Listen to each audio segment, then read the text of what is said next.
નમસ્કાર દર્શક મિત્રો, આપ નિહાળી રહ્યા છો ટીવી ન્યૂઝ ગુજરાતી. સુરતના વરાછા વિસ્તારની પીપી માણિયા હોસ્પિટલમાં શહેરનો બહુચર્ચિત કિસ્સો કે જેમાં જહાંગીરપુરા ખાતે નવનિર્માણ થઈ રહેલા પ્રધાનમંત્રી આવાસમાં કામ કરતા ત્રીજા માળેથી શ્રમિકના શરીરમાં લોખંડનો સળિયો ગરદનથી શરીરમાં ઘૂસી ગયો હતો. આ પરિસ્થિતિમાં આ શ્રમિકને તાત્કાલિક ધોરણે સારવાર આપી દર્દીનું જીવન બચાવવામાં આવ્યું હતું. સુરતના જહાંગીરપુરામાં કામ કરતા સમયે એક શ્રમિકને ઉપરથી પડેલ સળિયો શરીરની અંદર ઘૂસી ગયો હતો, પરંતુ આ સળિયો ગરદનથી પેટ સુધી જતો હોય તો તેવા કિસ્સામાં તેનું સીટી સ્કેન કર્યા બાદ આગળની સર્જરીનું આયોજન પીપી માણિયા હોસ્પિટલ દ્વારા કરવામાં આવેલ હતું. જરૂરી બધા જ રિપોર્ટ કર્યા બાદ અને 4 લોહીનો બોટલો આપ્યા બાદ સર્જન તબીબો દ્વારા પેટના ભાગે ચીરો મૂકીને આંતરડા અને કિડનીની તપાસ બાદ જે તે નાની ધમનીને નુકસાન થયું હતું તેનું બ્લીડિંગ રોકવામાં આવેલ અને ત્યારબાદ જમણી બાજુની છાતીને ચીરીને સળિયાને કારણે જે કંઈ ફેફસાના શ્વાસના માર્ગને નુકસાન થયું હતું અને સળિયાને કારણે ફેફસા અને આંતરડાની વચ્ચે આવેલા પડદાને નુકસાન થયેલ શ્વાસનળી અને આ ડાયાફ્રામનું રિપેરિંગ કરવામાં આવેલ હતું. આ સળિયો હૃદયને સ્પર્શી છે, લીવરથી લઈને કિડનીથી આગળ પહોંચી ગયો હતો. આમ દરેક શરીરના ભાગને બરાબર નિરીક્ષણ કરી અને જ્યાં ઈજા થઈ હોય તેવા કિસ્સામાં તેનું રિપેરિંગ કરીને શરીરમાંથી લોખંડના સળિયાને બહાર કાઢવામાં આવ્યો હતો. ત્યારે જટિલ સર્જરી પીપી માણિયાના તબીબો દ્વારા કરવામાં આવી હતી. બેડ પીપી માણિયા હોસ્પિટલ ડોક્ટર સુરતની પીપી માણિયા હોસ્પિટલ દ્વારા જટિલ સર્જરી કરવામાં આવી. સુરતના જહાંગીરપુરામાં પ્રધાનમંત્રી આવાસના કામ દરમિયાન ઘટના બની હતી. એક શ્રમિકને ત્રીજા માળેથી સળિયો પડતા શરીરમાં ઘૂસી ગયો હતો. પીપી માણિયા હોસ્પિટલના તબીબો દ્વારા સર્જરી પાર પાડવામાં આવી હતી. દર્શક મિત્રો, તમારી આસપાસ બની રહેલી અવનવી ઘટનાઓ વિશે જાણવા માટે અમારી ચેનલને લાઇક કરો, સબસ્ક્રાઇબ કરો અને બેલ આઇકન પ્રેસ કરો, જેથી આપને નોટિફિકેશન્સ મળતી રહે. રિપોર્ટર રાહુલ મકવાણા અને ચેતન જેબુંદેલા સાથે ટીવી ન્યૂઝ ગુજરાતી, સુરત. मैं doctor Mittal Kothari, chief intensivist in PP Mania hospital. जैसे कि सर ने बताया, जो पेशेंट सलिया घुसा हुआ था उसको ऑपरेशन के बाद आईसीयू में शिफ्ट किया गया। आईसीयू में शिफ्ट करने के बाद पेशेंट की ऑपरेशन इतनी बेहतरीन तरीके से हुआ था कि उनको कोई भी बीपी कम हो जाए ऐसा कुछ हुआ नहीं था। ब्लड लॉस काफ़ी हुआ था, उसकी भी जो ब्लड सब बॉटलें हैं वो सब दी गई थी, लेकिन बीपी बढ़ाने की कोई भी दवाई चल नहीं रही थी और पेशेंट वेंटिलेटर पे रखा गया था। पेशेंट वेंटिलेटर पे हमने करीबन 24 घंटे रखा। 24 घंटे रखने के बाद उनको होश आया। होश आने के बाद उनको खुद से ब्रीदिंग करने की ट्रायल दी। पहली ट्रायल वो फेल हुए क्योंकि उनको जो सलिया था वो सीधा पीछे से घुस के फेफड़े को चीरते हुए उरोडल पटल को भी चीरा था, क्योंकि सांस लेने में अपने इरोडल पटल का मेन काम होता है। इसके लिए उरोडल पटल उनका थोड़ा वीक था, इसलिए पहली ट्रायल फेल हुई। लेकिन 12 घंटे के बाद हमने दूसरी ट्रायल दी। दूसरी ट्रायल सक्सेसफुल हो गई और पेशेंट को हमने 36 घंटे के अंदर वेंटिलेटर से बाहर निकाल दिया और विदाउट एनी सपोर्ट पेशेंट अच्छी तरह बोलने लगा था और अच्छी तरह सब कुछ उसका मूवमेंट, पावर सब कुछ ठीक था।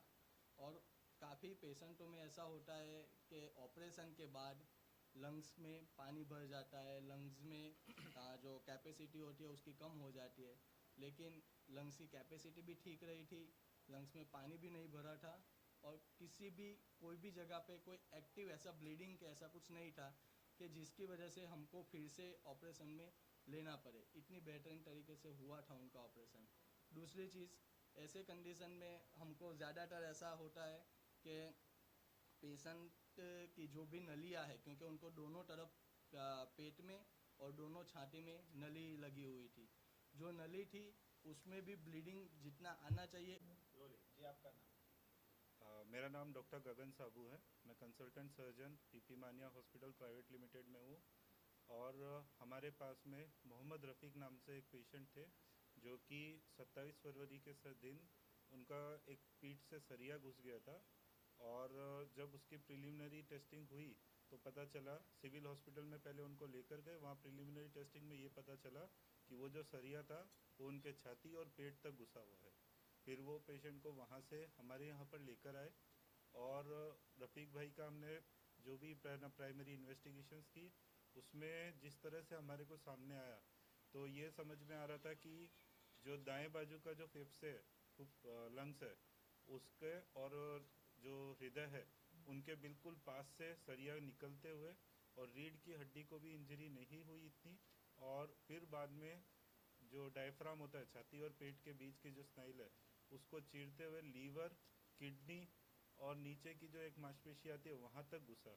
तो सरिया जो था वो तकरीबन 3.5 फीट पेशेंट के अंदर घुस गया था।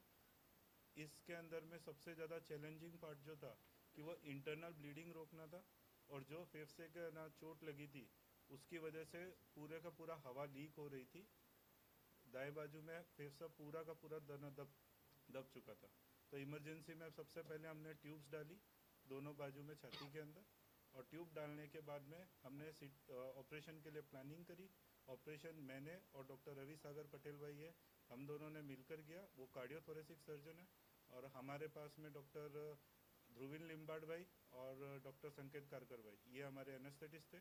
सो हमने ऑपरेशन के दौरान सबसे पहले नीचे जहाँ पर सरिया घुसा था पेट के अंदर, उस हिस्से को पहले एक चीरा मार के वहाँ पर सब चीज़ों से जहाँ जहाँ ब्लीडिंग थी सबको कंट्रोल किया। किडनी को बचाया, लीवर को बचाया, और जो एक नीचे के हिस्से में सबसे बड़ी जो ब्लड की नस होती है, आईवीसी बोलते हैं हम उसको, उससे भी उसको अलग किया गया। नीचे से ऊपर आते आते हमने पूरा उसको सेपरेट किया। उसके बाद में रवि सागर भाई ने छाती पे चीरा मारा। और फेफड़े जो थे, तो इसमें हमारे एनेस्थेटिस्ट का सबसे बड़ा रोल आता है, क्योंकि उन्होंने दाएं बाजू का जो फेफड़ा है उसको पूरा का पूरा वेंटिलेट नहीं किया, जिसका मतलब है कि वो पूरा कोलैप्स हो गया, एकदम छोटे भाग में हो गया, और केवल लेफ्ट साइड के लंग पर पेशेंट का ऑपरेशन कर रहे थे हम। और फिर जो था उधर में देखा गया कि जो फेफड़े में चोट लगी उसको भी सही किया गया, और जो हृदय के अंदर के बाजू से जो नस जा रही है उसको बचाया गया।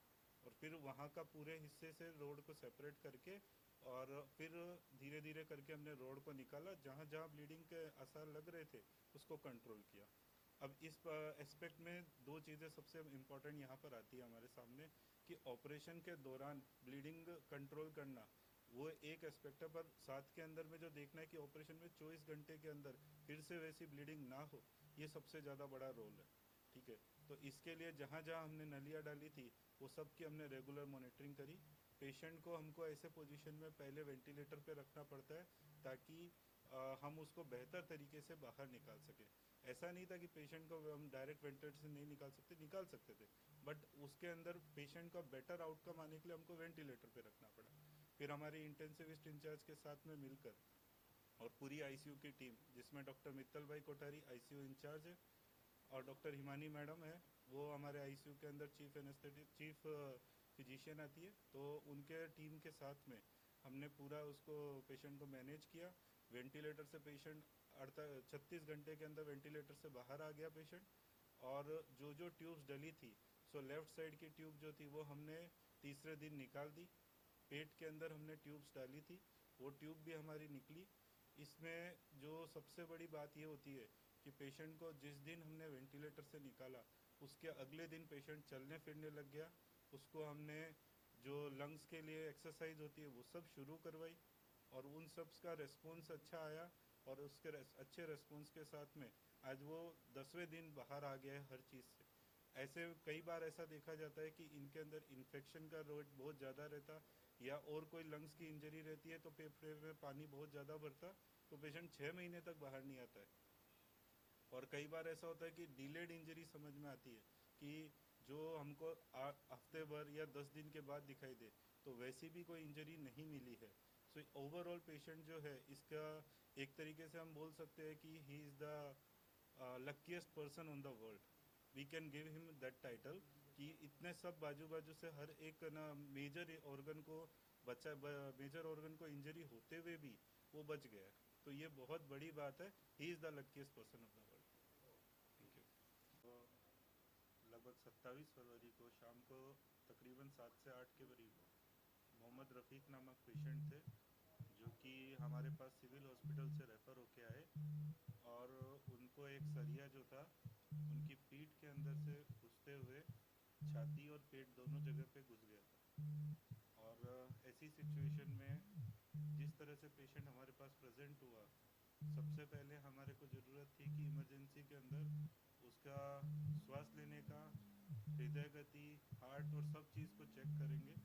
तो वो सब चेक किया, दोनों बाजू में छाती में उसको नलियाँ डाली और मैनेज किया। फिर हमारा डिसीजन हुआ कि ऑपरेशन करने के हिसाब से प्लान करके, और रात को ही ऑपरेशन 10 बजे के करीब हमने शुरू किया, जो कि तकरीबन 5 घंटे चला।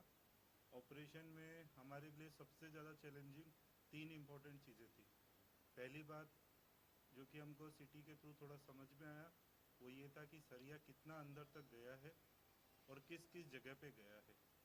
दूसरी बात, जिस जिस जगह गया है वो जगह पे जो चोट लगी है उसको सही करना, और जो भी एक्सेसिव ब्लीडिंग हो रही है अंदर उसको रोकने का। और तीसरा और सबसे ज़रूरी बात, सरिया को कैसे निकालें। वो जो तीनों चीज़ थे, तीनों एस्पेक्ट को हमने लिया। हमारे लिए सबसे ज़्यादा चैलेंजिंग पार्ट ये था कि सरिया जो था वो फुफ्फुस फेफड़े को ना चीरते हुए बिल्कुल हृदय के पीछे से होते हुए लीवर के पास से निकलते हुए और जमने बाजू की जो किडनी है उस तरफ वहाँ तक घुसा हुआ था। और ऐसी सिचुएशन में जो अप्रोच हमने लिया वो ये था कि पहले नीचे के हिस्से को धीरे धीरे करके सेपरेट करें, सब जगहों से उसको अलग करें।